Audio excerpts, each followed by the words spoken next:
আলিয়্যিল আযীম 100 বার করে পাঠ করে কতবার?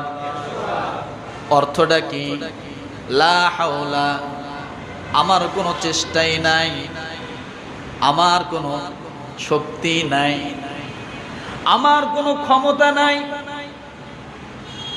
আমি নিজের থেকে কিছুই করতে পারি না, আমার নিজের থেকে কিছুই করার ক্ষমতা নাই। ওয়ালা কুওয়াতা, আমার কোনো শক্তি নাই, আমার কোনো বাহুবল নাই, আমার অর্থ সম্পদ দিয়ে কিছুই আসবে না। কথা ঠিক কিনা? ইল্লা বিল্লাহ, আল্লাহর সাহায্য ছাড়া। কথা ঠিক কিনা? এই দোয়াটি যদি কোনো মানুষ প্রতিদিন 100 বার পাঠ করে, লা হাওলা ওয়ালা কুওয়াতা ইল্লা বিল্লাহ, আল্লাহর নবী বলেন